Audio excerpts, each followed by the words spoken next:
Life is an unsolved mystery for everybody. We come into this realm with a lot of questions. So seeking, questioning, learning is very fundamental to who we are, how we think, and how we exist. That is why right from a very young age, right from childhood, there is so much emphasis on learning. People don't have a clear idea as to what is it that they are trying to learn. What is the purpose of learning? But they continue to learn. We introduce children into some formal learning, schooling, and they continue to learn, and eventually they develop the basic necessities, the abilities to survive. So as far as survival is concerned, we are in one sense the masters of the universe. The human race has figured out how to survive, and we can say that with certainty because today if a child is born, you can almost be certain, if you are able to provide the basic necessities, that child is going to survive till maybe 70, 80 or 90 years. No animal can guarantee that. But is life that's all? Is there something more to life than just survival? If survival was our only purpose, then everybody should have been happy, satisfied, contented, and blissful.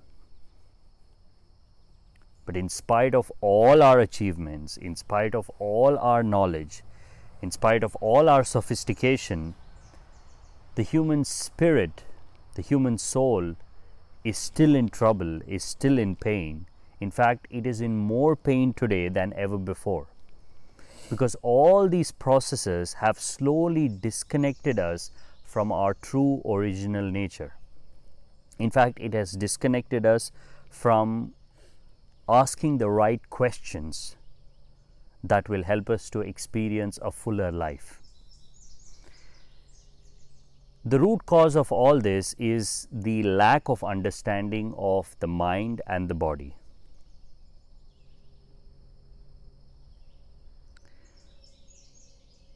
Again, you might ask this question: we've made so much progress in trying to understand the nature of the mind and even the body.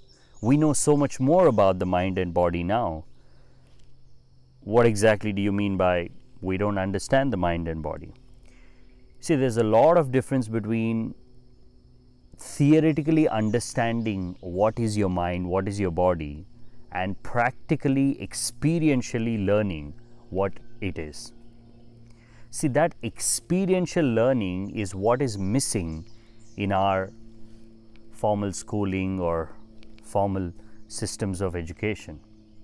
The emphasis on theoretical knowledge is so much that only one dimension of our being is taken care, that is our intellect. But a human being is so much more than just his mind and thoughts. He has other needs. He has psychological needs, spiritual needs, emotional needs, existential needs. Now, if these needs are not taken care, then there is no possibility for that individual to live a blissful, contented life. Now, where do we begin? That's the most important question, because this is the reality of the situation. There is deep pain, there is deep suffering, there is deep disconnection that a human being experiences.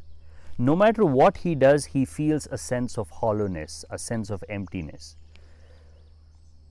His relationships are not nurturing. The work or life that he has chosen is not nurturing. The existence and the people around him are not supporting him in his dreams and his vision. There's always a disconnection. Are you able to understand what I'm saying? If you just purely look at your life objectively without being biased, you will see there is a deep pain of disconnection. This is because the fundamental processes of life, the fundamental necessities of life have not been taken care. Now, enlightened living is a way of understanding what are these fundamental requirements and what small changes I need to bring about in my life so that I can experience a state of inner peace and bliss. Because being contented with yourself, being happy, being satisfied, being in tune with existence, being in tune with your mind and body is not a luxury. It is the most basic necessity. Everything that you accomplish in this world is meaningless if you are not in tune with your life forces. You will always be in conflict. You will always be in pain. See, there has been an ancient source of knowledge. That knowledge has always been about understanding yourself experientially. This is the oldest stream of knowledge. You can call it meditation, you can call it spirituality, you can call it awakening, you can call it inner experience, you can call it by different names, even to a certain extent religion. The core of every religion is this inner awakening. Most religions have completely forgotten this. That's a different matter altogether. But the fundamental search of a human being was recognized, and that was a part of the teaching and learning system. So what was being taught during ancient times?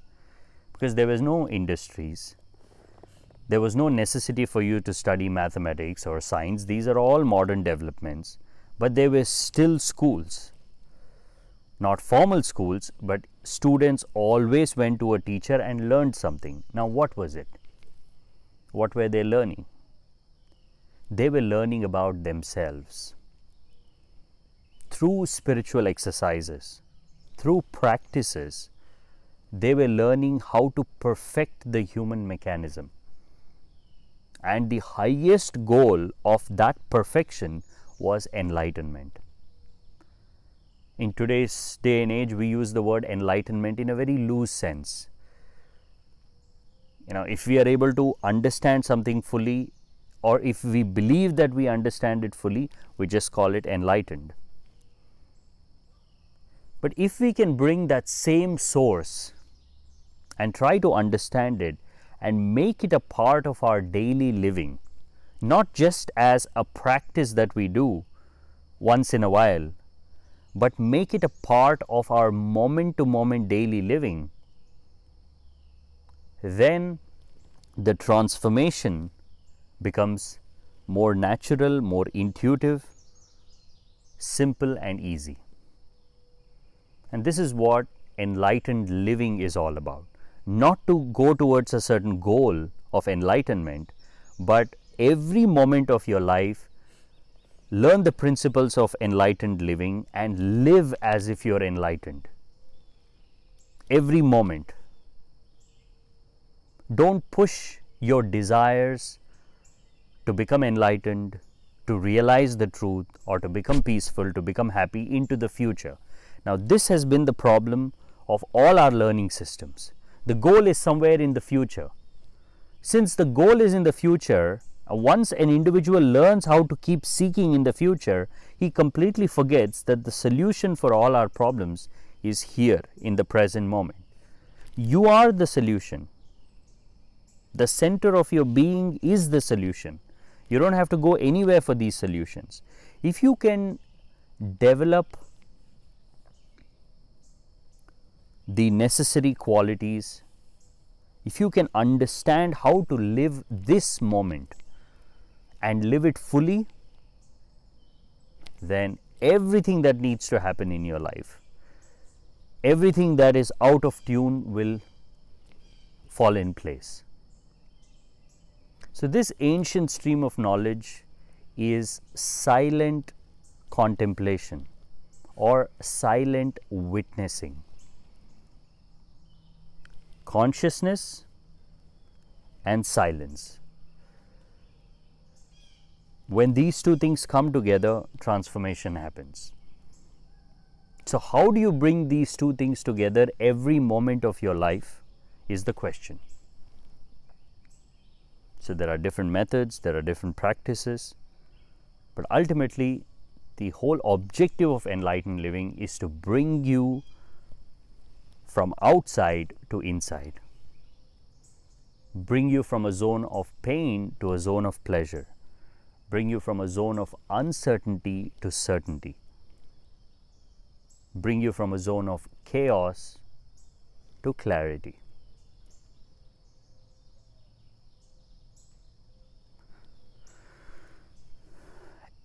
This moment, just watch this moment. Notice what is happening in your mind, in your body, and in existence at this very moment. You will see there is a central consciousness that is reflecting on everything that is happening around it. That central consciousness is straight, it's here, it is not moving, it's not wavering, which is you.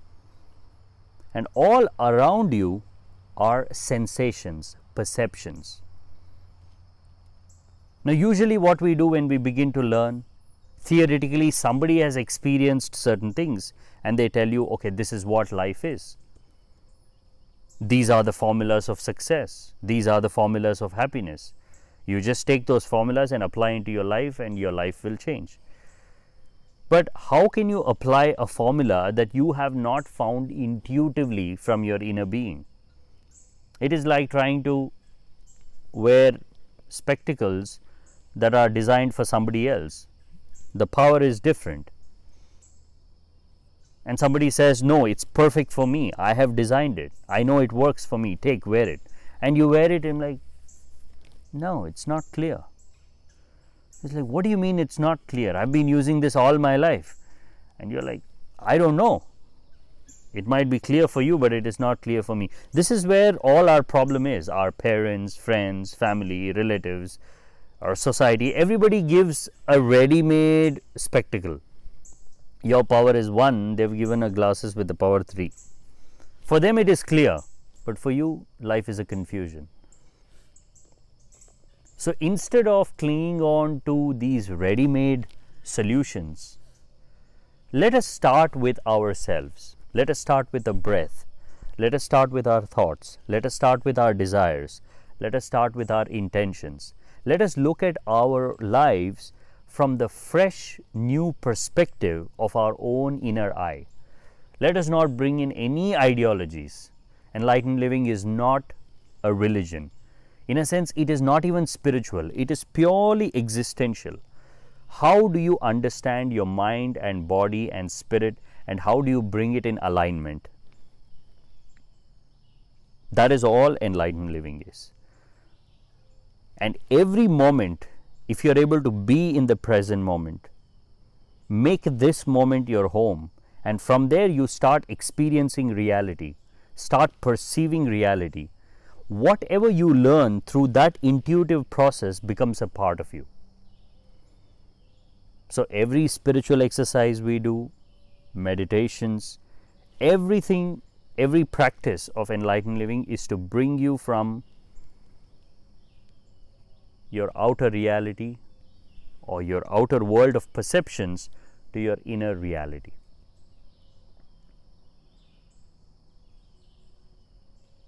This is in a way a very ancient system understood from a modern perspective, because the knowledge is the same, it never changes. Human problems have always been the same.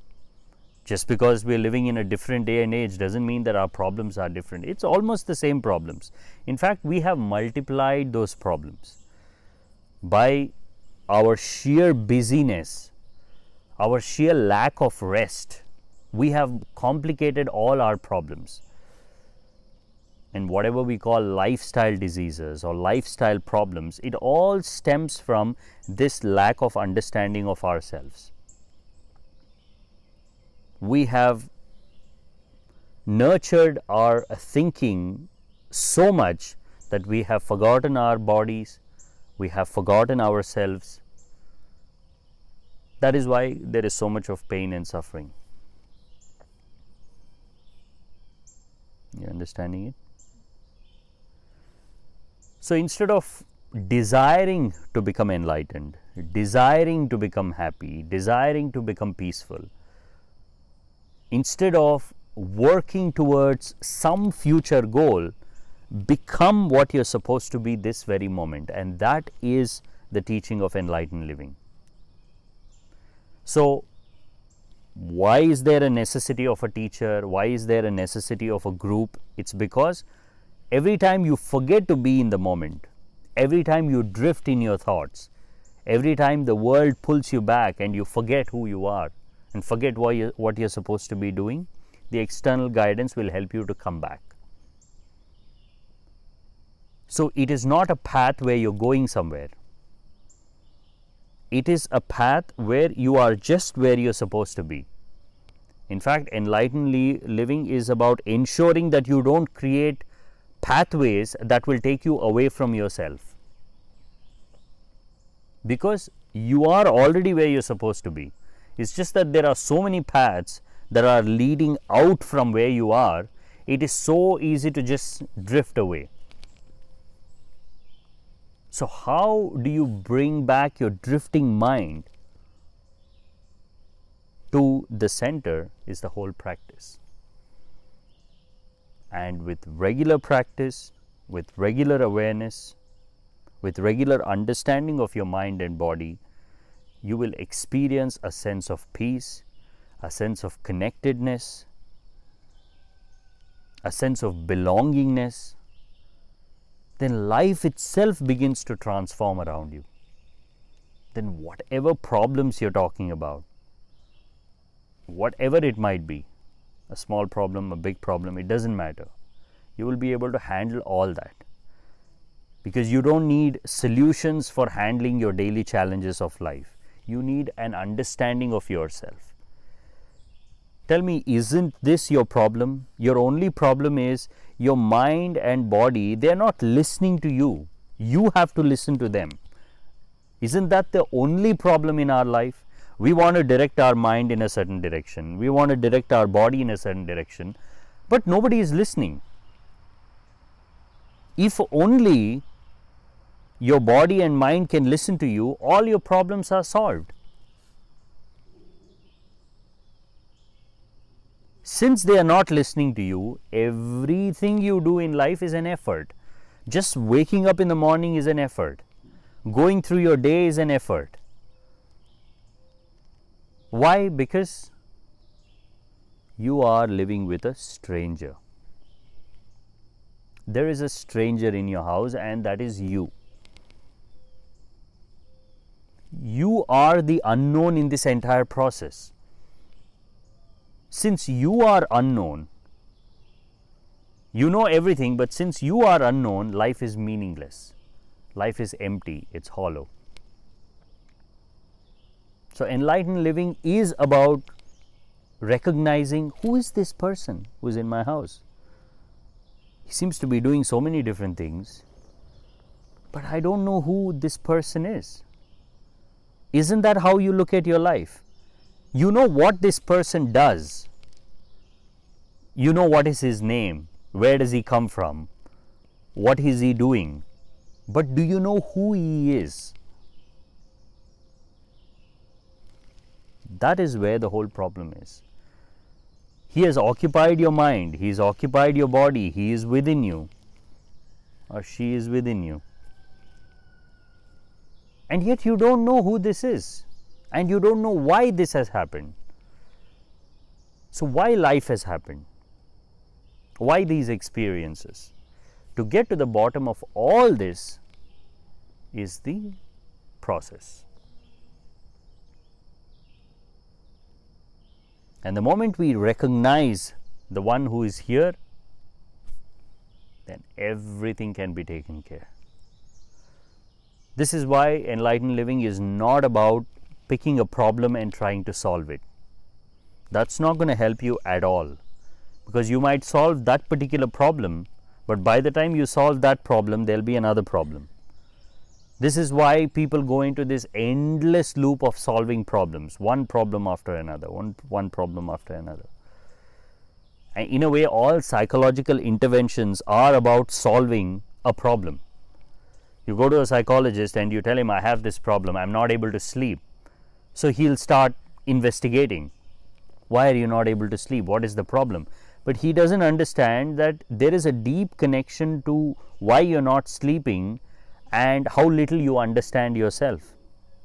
Because he doesn't see you in totality. He looks at that particular problem.